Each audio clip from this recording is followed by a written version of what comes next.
Welcome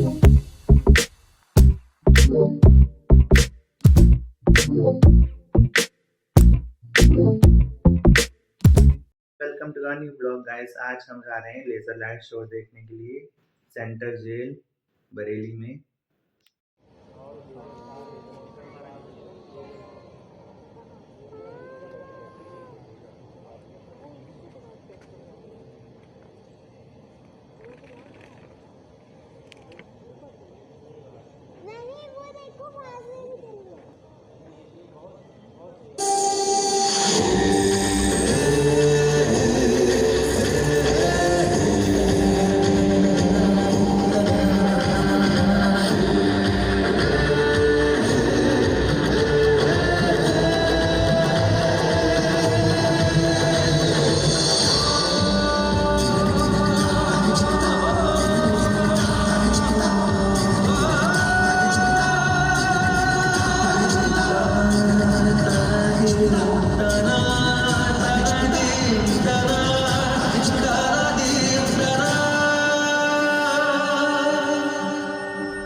मछली की आंख का निशाना भी देखा है बरेली ने।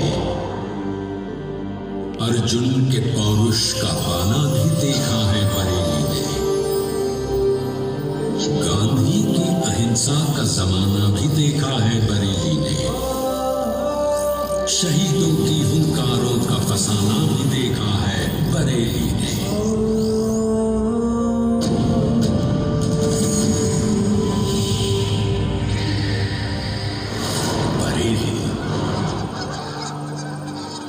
जो कभी महाभारत काल में पंचाल राज्य का केंद्र रहा, जो कभी पांडवों की पटरानी द्रौपदी की जन्मस्थली बना, जो जैन तीर्थंकर भगवान पार्श्वनाथ की तपस्थली भी रहा, जो तथागत बुद्ध के विहार का साक्षी भी रहा, भारत के उत्तर प्रदेश राज्य का एक महत्वपूर्ण जिला है बरेली, जो अपने अंदर समेटे हुए है अतीत की अनगिनत कहानियां।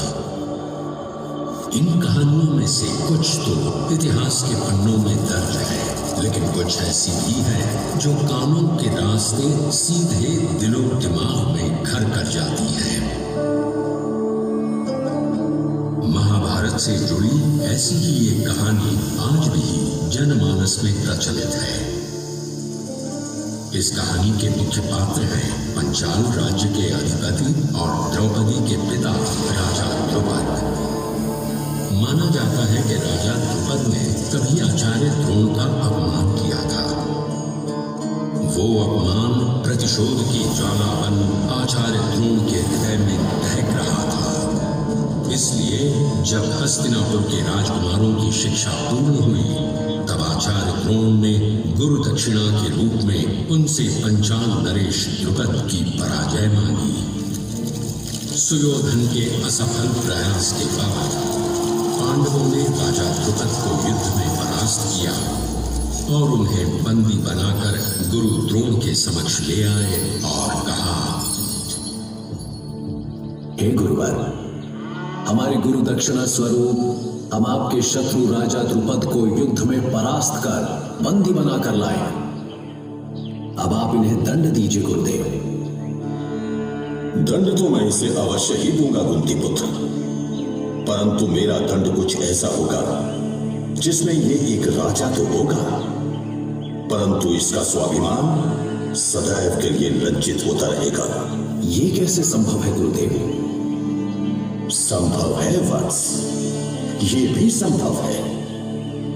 द्रुपद ने मुझे पांचाल राज्य का आधा हिस्सा देने का वचन दिया था।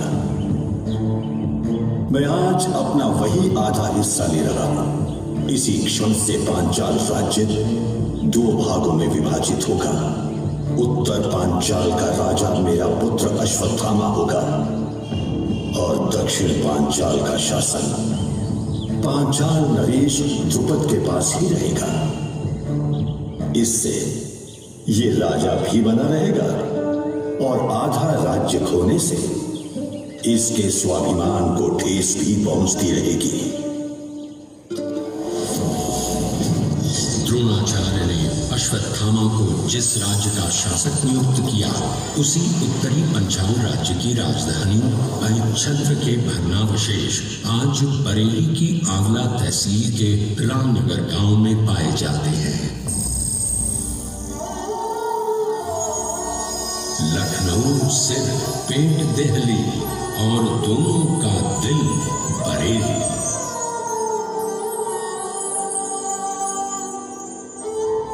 लखनऊ और दिल्ली के बिल्कुल बीच में बसा बरेली शहर सन 1537 में राजा जगत सिंह कथेरिया के बेटे बंसल देव और बरल देव के नाम पर बांस बरेली के नाम से मशहूर हुआ।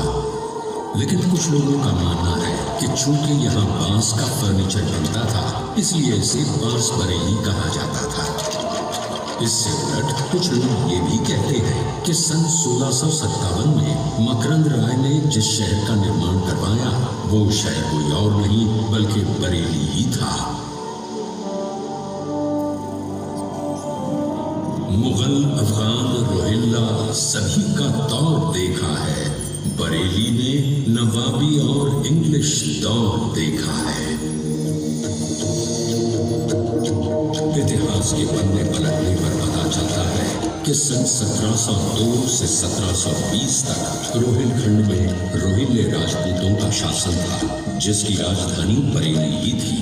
रोहिले राजपूतों ने सहारनपुर बरेली सीमा पर एक किले का निर्माण भी करवाया, जिसे बाद में अंग्रेजी हुकूमत के दौरान एक जेल में तब्दील कर दिया गया था।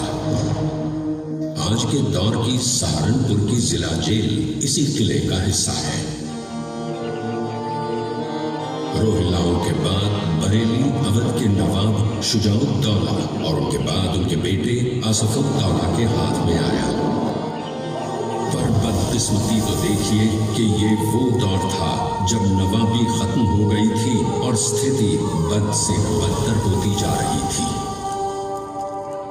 तब के दौर के हालात का अंदाजा इसी बात से लगाया जा सकता है कि सन 1814 के आसपास टैक्स को लेकर कुछ विवाद हुआ, जिसमें लगभग 300 से 400 लोग मारे गए थे। एक वाकया ऐसा भी था जब बरेली में क्रांति के दौरान 3 अंग्रेज अफसरों को मार दिया गया था। इस क्रांति के दौरान वहां के कुख्यात मैजिस्ट्रेट डम्बलटन की पत्नी भी मारी गई। फिर क्या था, भड़की हुई अंग्रेजी हुकूमत ने हर थाने और जेल के बाहर कोड़ा मारने और फांसी देने का प्रावधान जारी कर दिया। इस नए प्रावधान का सहारा ले मैजिस्ट्रेट डम्बलटन ने कितने ही लोगों को फांसी की सजा सुनाई और इसे अपनी उपलब्धि मानते हुए अपने सार्जेंट डेविड से कहा, इन गुलामों को ये सब सिखाना जरूरी था। इन्हें क्या लगता है कि ये मेरी बीवी को मारकर बच जाएंगे? अभी तो इन्हें और भी बहुत कुछ देखना है। Sergeant David, mark my words, मेरी बीवी के सिर पर जितने बाल थे, मैं उतने लोगों को फांसी की सजा दूंगा। यस माय लॉर्ड, इन गुलामों के साथ ऐसा ही करना चाहिए। इन्हें ये पता चलना बहुत जरूरी है कि ब्रिटिश हुकूमत के सामने गुस्ताखी और नाफरमानी करने का क्या नतीजा होता है। वैसे माय लॉर्ड, आपने अभी तक कितने लोगों को फांसी की सजा दी है? सार्जेंट, तुमने सही कहा कि ब्रिटिश हुकूमत के सामने कोई भी गुस्ताखी बर्दाश्त नहीं की जाएगी। बाकी रही बात फांसी की, तो मेरे ख्याल से मैंने अभी तक लगभग 700 लोगों को फांसी की सजा तो दे दी होगी। तब किसे पता था कि फांसी की सजा का फरमान सुनाने वाला डम्बलटन खुद ही एक दिन उसी फांसी के फंदे पर झूल जाएगा। 1860 में लंदन टाइम्स में छपी एक रिपोर्ट के अनुसार डम्बलटन के इसी रवैये के खिलाफ उस पर मुकदमा चला और बाद में सजा के तौर पर उसे फांसी पर चढ़ा दिया गया। ऐसे ही न जाने कितने किस्से, कितनी कहानियां इस शहर के साथ जुड़ी हुई हैं। इतिहास तो किताबों में अपनी जगह बनाकर सुरक्षित हो जाता है, लेकिन उसकी परतों में कुछ ऐसी भी कहानियां छुपी होती हैं जो सच है या नहीं ये तो कोई नहीं जानता, पर उसके बिना बड़े से बड़ा इतिहास भी अधूरा रह जाता है। जैसे बरेली के झुमके की।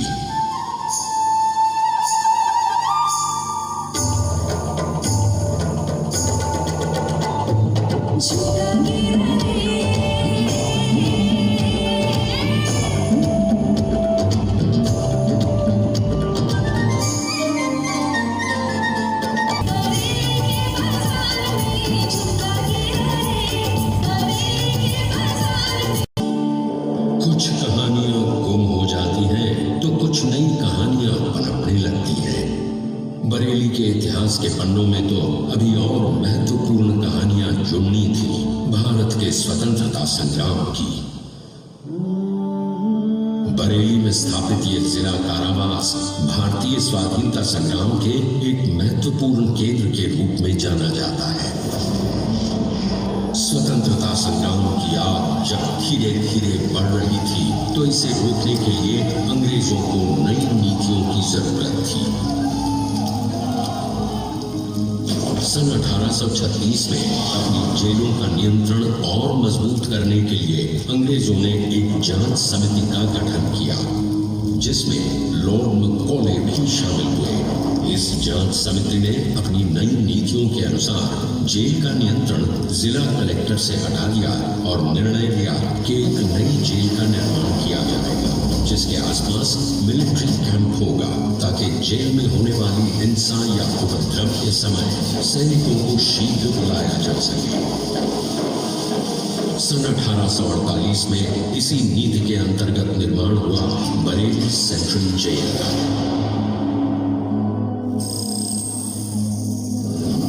जुल्मतों का दौर था, हर ओर हुंकार थी, आंसुओं का युग नहीं था, खून की दरकार थी।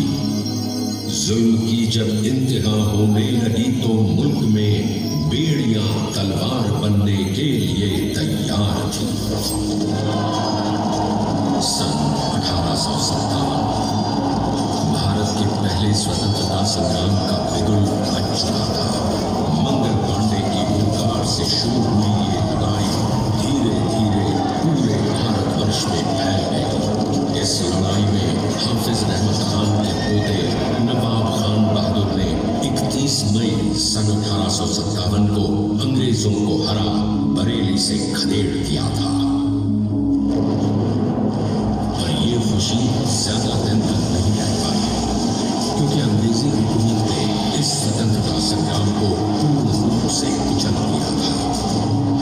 अत्याधुनिक हथियारों और कूटनीति में पारंगत अंग्रेजों ने 7 मई 1859 को नवाब को गिरफ्तार कर लिया और लगभग 8 महीने बाद 1 जनवरी 1860 को बरेली की इस जेल में ले आए।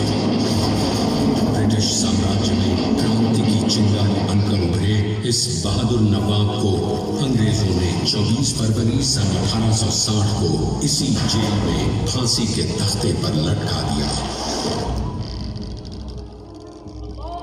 इस जेल में जिस जगह नवाब बहादुर को सुपुर्द खाक किया गया, उस जगह को एक दरगाह के रूप में तब्दील कर दिया गया। शहादत पाने वालों में नवाब के अलावा लगभग 281 स्वतंत्रता संग्राम सेनानी और भी हैं, जिनके नाम जेल परिसर में मौजूद स्मृति पटल पर अंकित हैं। शहीदों के मजारों पर लगेंगे हर बरस मेले, वतन पर मिटने वालों का यही बाकी निशान होगा।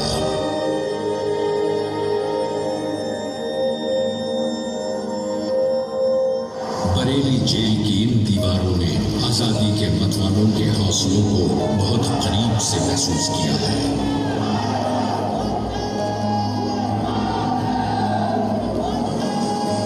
मशहूर काकोरी कांड में सरकारी खजाने को लूटने वाले क्रांतिकारियों पर जब मुकदमा चला तो लंबी अवधि की सजा प्राप्त क्रांतिकारियों को बरेली जेल में ही भेजा गया था।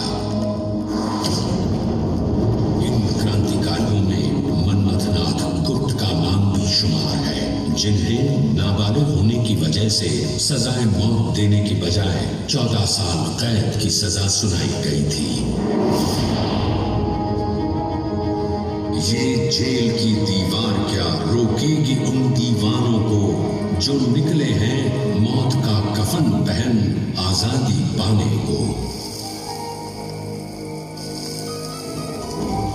सन 1928 की जनवरी की ठंड में जब मनमथनाथ गुप्त बरेली की जेल में पहुंचे, तब यहां पहले से राजनैतिक बंदियों के अधिकारों के लिए राजकुमार सिन्हा और मुकुंदलाल भूख हड़ताल पर थे।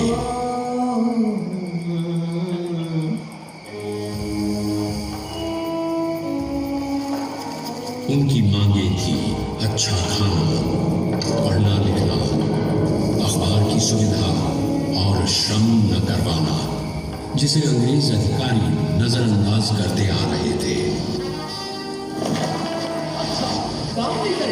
क्रांतिकारियों का हौसला तोड़ने के लिए अंग्रेजों ने अनेक जतन किए, पर उनको हर बार मुंह की खानी पड़ी।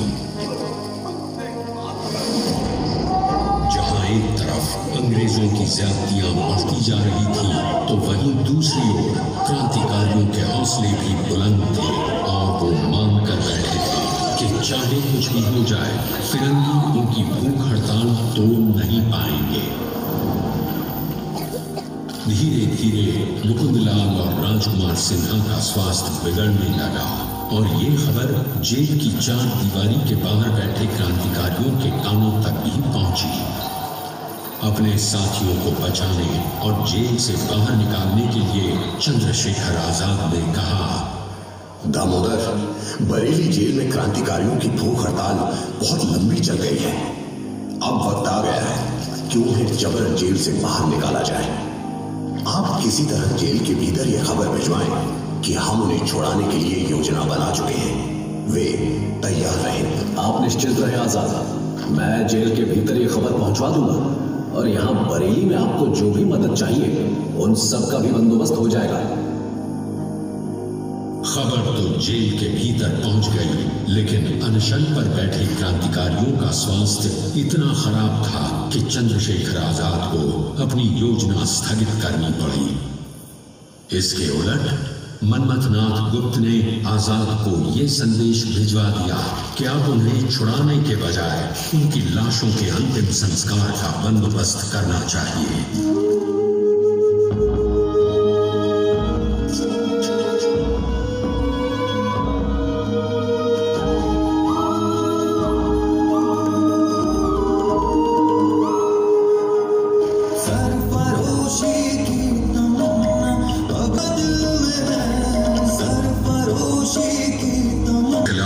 जेल में चल रहे आंदोलन को दामोदर स्वरूप सेठ अखबारों के माध्यम से देश भर में प्रचार प्रसार कर लोगों को जागरूक करने में लगे हुए थे। एक लंबा दौर चला और वो दिन भी आया जब अंग्रेजी हुकूमत को क्रांतिकारियों के सामने झुकना ही पड़ा। बगावत रंग ला चुकी थी। फिरंगियों ने क्रांतिकारियों की सभी मांगे मान ली। इस जीत से सभी चेहरों पर खुशी तो थी, पर साथ साथ आंखों में नमी भी थी, क्योंकि सभी क्रांतिकारियों को अपने न जाने कितने ही साथी खोने की भारी कीमत अदा करनी पड़ी। शहीदों के बलिदानों को अक्षरों में पिरोकर क्रांतिकारी मनमथनाथ गुप्त ने अपनी पहली पुस्तक इसी जेल में लिखी। जब जेल में नजरबंद गणेश घोष रिहा हुए तो मनमथनाथ ने ये पुस्तक उनके हाथ जेल से बाहर भिजवाई। पर जैसे ही इस पुस्तक का प्रकाशन हुआ, तभी अंग्रेजों ने इसे जब्त कर इसे रोक लगा दी।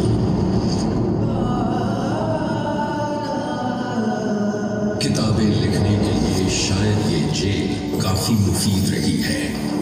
सन 1941 में व्यक्तिगत सत्याग्रह के दौरान जब चौधरी चरण सिंह बरेली जेल में बंद हुए, तो यहीं उन्होंने बच्चों में अच्छे आचार विचार रोकने के लिए जेल में पत्रों की श्रृंखला लिखी, जो शिष्टाचार शीर्षक से एक पुस्तक के रूप में प्रकाशित हुई।